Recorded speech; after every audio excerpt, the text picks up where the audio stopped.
कराची में वक्फे से बारिश का सिलसिला जारी। सबसे ज्यादा औरंगी टाउन में 113 मिलीमीटर बारिश हो चुकी। जिन्ना सिंध मेडिकल यूनिवर्सिटी आज भी बंद रखने का ऐलान। तमाम क्लासेस ऑनलाइन होंगी। शहर में बिजली का मसला हल न हो सका। मुख्तलिफ इलाकों में बिजली का ब्रेक डाउन बरकरार। पानी का बहरान भी शदीद हो गया। सिंध के दीगर शहरों मीरपुर खास, हैदराबाद, टंडोवालायार, बदीन में भी वक्फे से बारिश नशेबी इलाकों में पानी जमा हो गया। मीरपुर खास में आसमानी बिजली गिरने और करंट लगने से 6 अफराद जाँ बहक। एनडीएमए का सिंध में 24 से 28 अगस्त तक शदीद बारिशों का अलर्ट जारी। तेज बारिश से अर्बन फ्लडिंग का खतरा। इंतजामिया को बरवक्त हिफाजती इंतजामात यकीनी बनाने की हिदायत। गिलगित बल्तिस्तान के इलाके ग़ज़र में सैलाब ने तबाही मचा डाली। तालीदास नाले में तोगयानी गांव का 80% हिस्सा तबाह। गांव में फंसे 100 से ज़ायद अफराद मकामी रज़ाकारों की मदद से महफूज मकाम पर मुंतकिल। दरियाए ग़ज़र झील की शिगर इख्तियार कर गया। पानी आबादियों में दाखिल। खैबर पख्तूनख्वा में भी सैलाब मुतासरा इलाकों में इमदादी सरगर्मियाँ जारी। वज़ीर आज़म शहबाज शरीफ को बरतानवी वज़ीर आज़म कियर स्टारमर का खत। बारिश और सैलाब से जानी नुकसान पर दिली ताज़ियत। मुतासरीन से इजहार यकजहती। कियर स्टारमर ने मुतासरीन की बहाली और तामीर नौ में मदद की पेशकश की। मुल्क भर में सैलाबी सूरत हाल पर वज़ीर आज़म शहबाज शरीफ के सियासी कायदीन से भी राबते। बारिशों में नुकसानात और जारी इमदादी सरगर्मियों पर तबादला ख्याल। कराची में पटाखों के कारखाने में धमाके से जाँ बहक अफराद की तादाद 5 हो गई। 30 जख्मी हो गए। धमाका कारखाने में आग लगने के बाद हुआ। कई गाड़ियों और इमारतों के शीशे टूट गए। इंचार्ज सीटीडी राजा उमर खताब ने वाक़े में दहशतगर्दी के उनसर की तरदीद कर दी। कहा गोदाम में गैर कानूनी तौर पर आतिशबाजी का सामान बनाया जाता था। आग लगने से धमाका हुआ। वज़ीर आला सिंध मुराद अली शाह ने कमिश्नर कराची से रिपोर्ट तलब कर ली। दूसरी जानिब धमाके का मुकदमा परेटी थाने में दर्ज। गोदाम मालिक नामजद। मुकदमे में आतिशगीर मादे के सिलसिले में गफलत बरतने की दफात शामिल।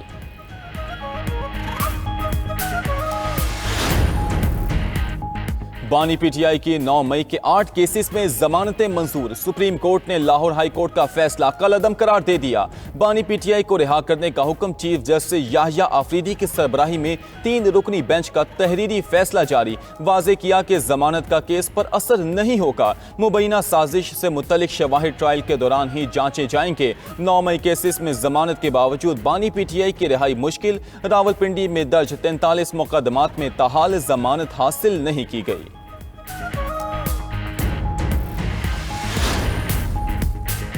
बानी पीटीआई का सिर्फ अलकादिर ट्रस्ट का मुकदमा बाकी है। केस लगा तो 3 मिनट में खत्म हो जाएगा। वकील सलमान सफदर का दावा। कहा बानी पीटीआई पर 300 से ज्यादा मुकदमात बनाए गए, सिर्फ एक केस रह गया है।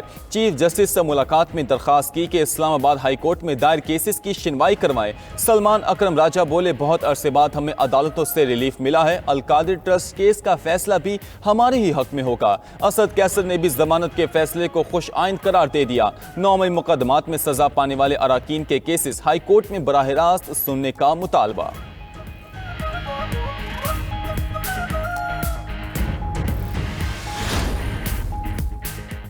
जमानत मिलने का मतलब बरियत नहीं। खुशियां मनाने वाले खुद को बेवकूफ बना रहे हैं। बानी पीटीआई जेल से बाहर निकलते नजर नहीं आते। वजीर इत्तलात अता तालड़ की गुफ्तगू। बोले 9 मई बानी पीटीआई ने प्लान किया, मुल्क तबाह करने की साजिश की। 9 मई के मुकदमात का ट्रायल अभी जारी है। उम्मीद है तोशाखाना 2 और दीगर मुकदमात का फैसला भी जल्द होगा।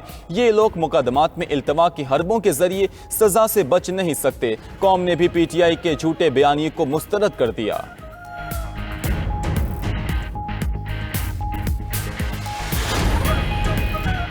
लाहौर पुलिस ने अलीमा खान के बेटे की गिरफ्तारी की तस्दीक कर दी। डीआईजी इन्वेस्टिगेशन ने कहा कि मुल्जिम शाहरेज अजीम 9 मई के मुकदमात में लाहौर पुलिस को मतलूब था। मुल्जिम शाहरेज अजीम को आज अदालत में पेश किया जाएगा।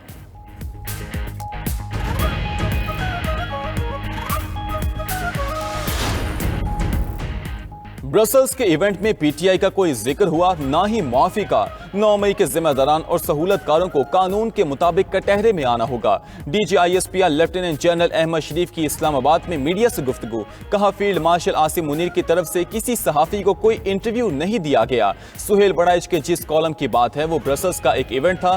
सुहेल वड़ाइच की ये नामुनासिब हरकत थी। अफसोस की बात है कि सीनियर सहाफी होकर भी गैर जिम्मेदारी का मुजाहिरा किया गया। DGISPR का मजीद कहना था कि भारत हमला करके पाकिस्तान को डिस्क्रेडिट करना चाहता था। पाक फौज के भरपूर जवाब से भारत खुद और उसकी प्रॉक्सीज डिस्क्रेडिट हो गईं। पाक चीन दोस्ती नई बुलंदियों पर गामसन। वजीर आजम से चीनी वजीर खारजा की मुलाकात। फील्ड मार्शल आसिम मुनीर भी मौजूद थे। शहबाज शरीफ का चीन के साथ तिजारत, सरमायाकारी और IT में ताउन बढ़ाने पर जोर। वजीर आजम का चीन की गैर मुतज़लज़ल हिमायत पर शुक्रिया। CPEC-2 की पेशरफ्त पर इत्मीनान का इजहार किया। बोले, पाकिस्तान की खुद मुख्तारी और तरक्की में चीन के किरदार को सराहते हैं। स्ट्रेटेजिक ताउन पर मबनी शराकतदारी मजीद मजबूत करेंगे। चीनी वजीर खारजा ने पाकिस्तान की खुद मुख्तारी और इलाकाई सालमियत के तहफ़्फ़ुज़ का पुख्ता अज़्म दोहराया। चीनी वज़ीर ख़ारजा की सदर ममलिकत आसिफ अली ज़रदारी से भी मुलाकात। सदर ज़रदारी ने चीन के साथ फौलादी भाईचारे के अज़्म की तजदीद की। एशियाई तरक्याती बैंक ने पाकिस्तान के लिए 41 करोड़ डॉलर का पैकेज मंजूर कर लिया। ADB के मुताबिक रकम रेकोडिक मंसूबे के लिए मंजूर की गई। पैकेज में रेकोडिक कानकनी के लिए 30 करोड़ डॉलर का कर्जा शामिल। मंसूबे के लिए 11 करोड़ डॉलर की फाइनेंसिंग गारंटी भी फराहम की जाएगी। मीडिया रिपोर्ट के मुताबिक बैरक गोल्ड कंपनी और हुकूमत पाकिस्तान का यह मुश्तरका मंसूबा है। बलूचिस्तान में रेकोडिक मंसूबे की मालियत 6.6 अरब डॉलर है।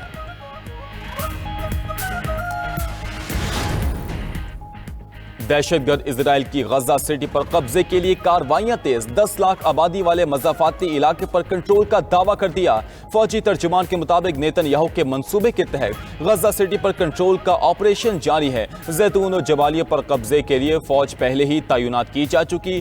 फलस्तीनियों की नकल मकानी शुरू। अक़वाम मुत्तहिदा समेत आलमी ममालिक की गजा पर कब्जे के मंसूबे की शदीद मजम्मत। उधर बरतानिया का मशरकी यरूशलेम में नई इजरायली आबादकारी की मंजूरी पर सख्त रद्द अमल। लंदन में इजरायली सफीर को तलब कर लिया। मंसूबे को बैन अल-अक़वामी कवानीन की खुली खिलाफ वर्जी भी करार दे दिया।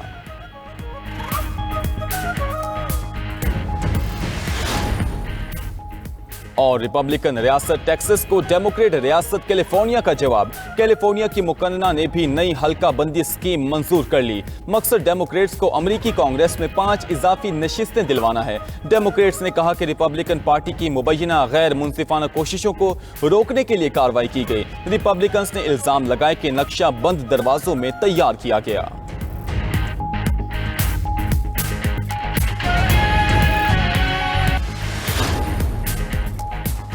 ईरान ने इजराइल के साथ जंग के खात्मे के बाद पहली बहरी फौजी मश्क का आगाज कर दिया। मश्क का नाम पायदार ताकत 1404 रखा गया है।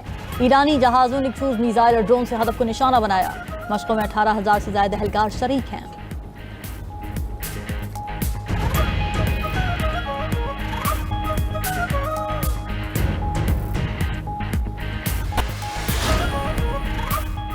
और अर्जेंटाइन में 8 शिद्दत का ज़लज़ला। सुनामी अलर्ट जारी। अमरीकी जियोलॉजिकल सर्वे के मुताबिक ज़लज़ले का मरकज़ अर्जेंटाइन के जनूबी साहिल और अंटार्कटिका के दरमियान था।